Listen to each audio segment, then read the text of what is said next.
के लिए एक प्रबल मंच है. While I rise before this august gathering to speak a few words, I fondly recall what Honorable Prime Minister Sri Narendra Modi ji has said in the event of foundation laying ceremony of the new Parliament building as part of the Central Vista project at the National Capital on 10 December 2020. He said, and I quote, "Democracy is a way of life in India. The laws made in the Parliament, the deliberation that take place are building blocks of our democracy." Honorable Prime Minister rightly pointed out the depth of democratic values in our society and how they are an integral part of our civilization ethos. The democratic tradition of our great nation has a long and serious past. Having said that, it is pertinent to mention that the principle of democracy in India was originated from the Vedas. To make democracy a guiding force in polity, the ancient Indians called the terms Sabha and Samiti, which represented two democratic institutions of our bygone era. Both these institutions found mention in the Rig Veda and Atharva Veda.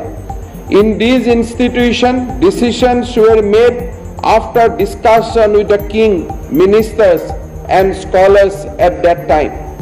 This shows how politics at the time revolved around the democratic principle. People used to settle decisions together at the Sabha and Samiti with good intent. To arrive at a decision, people of different ideologies were divided into various groups and decisions were taken after mutual consultation. In ancient history of India, description of small republics is found where people participated together in the decision-making process related to the administration. The republic were defined as a democratic system in ancient India.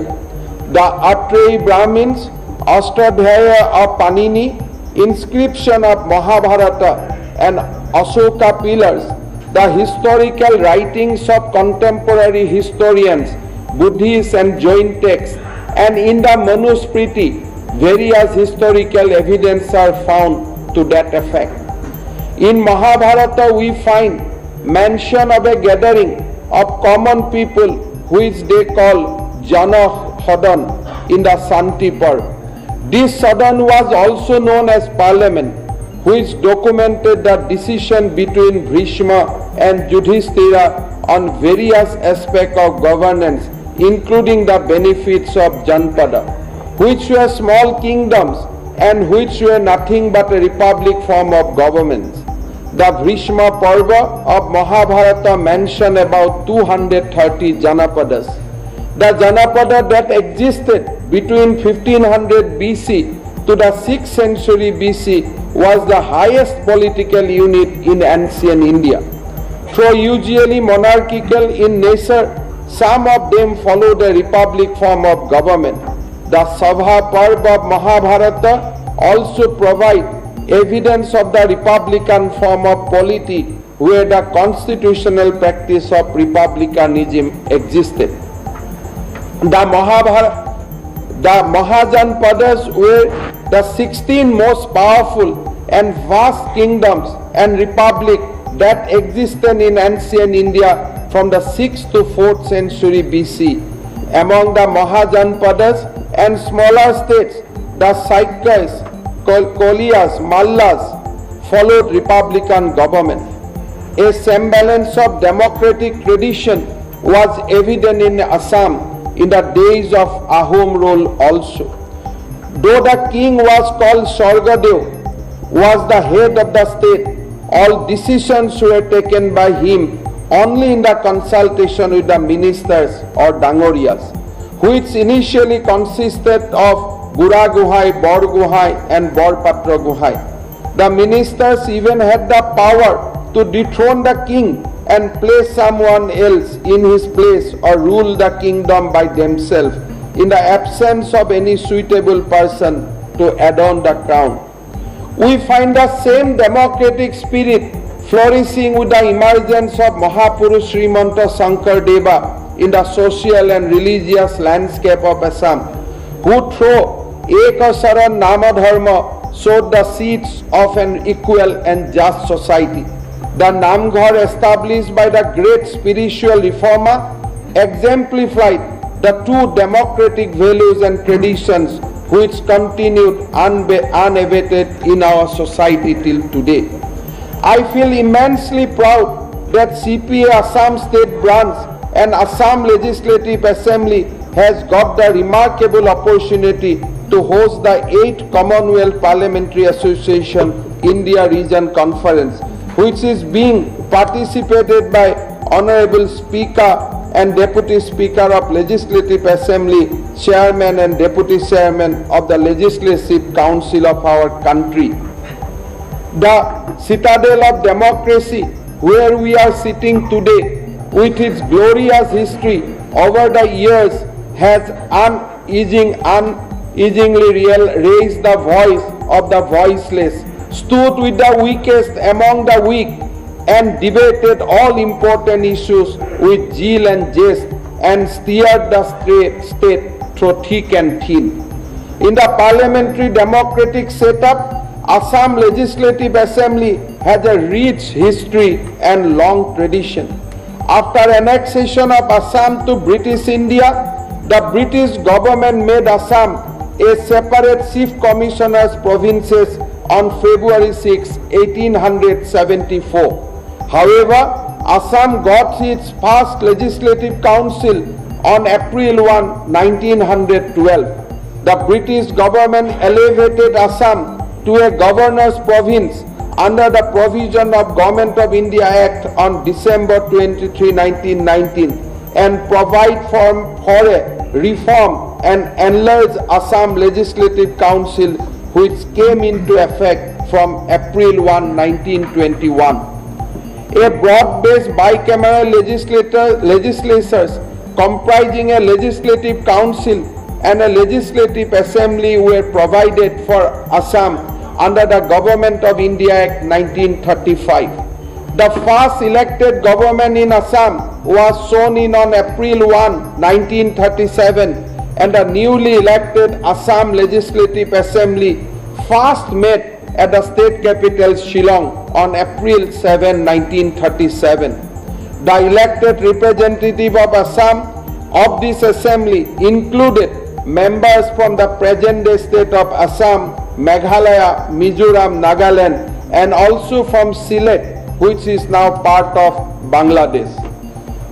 This bicameral legislature was abolished on 15 August 1947, and since then Assam Legislative Assembly is having a unicameral status. In the years that followed, Assam was truncated to several smaller states. After the formation of Meghalaya, Shillong became the joint capital of both Assam and Meghalaya. In 1972, the government of Assam decided to shift the capital to Dispur. The first session of Assam Legislative Assembly was held in this provisional capital of Dispur on 16 March 1973, and since then proceedings of Assam Legislative Assembly have continued here only. During the last 8 decades, Assam Legislative Assembly has witnessed many historic debates with several great personalities adorning this temple of democracy. Amongst the luminaries, the name of Bharat Ratna Lokapriya Gopinath Bordoloi, who was the first Premier of Assam, always stands apart. A great statesman, Bordoloi fought untiringly from this assembly to save Assam from merging with East Pakistan during the partition of India, while at the same time working as an activist for protecting the rights and fulfilling the aspiration of our people. Another stalwart that this assembly saw was Sri Gauri Shankar Bhattacharya, who during his 26th year long stint in this assembly remained committed to serving the voiceless, the poor and economically deprived. This assembly was also witness to a rare confluence of three culture doyens of Assam in the year 1967, where the music master Bharat Ratna Dr. Bhupen Hazarika, cultural icon Vishnu Prasad Rava and Lekhadhar Chaudhary was elected to this house. Political stalwarts like Vishnuram Medhi, Bhimbor Deuri, Rupnath Brahma, Pushpalata Das, former President of India Fakhruddin Ali Ahmed, Bimala Prasad Soliha, Mahendra Mohan Chaudhary, Devakanta Borua, Sharat Chandra Sinha, Hiteshwar Soikia, Torun Gogoi and several other legendary politicians adorned the floor of this assembly during the course of its journey spanning over 8 decades.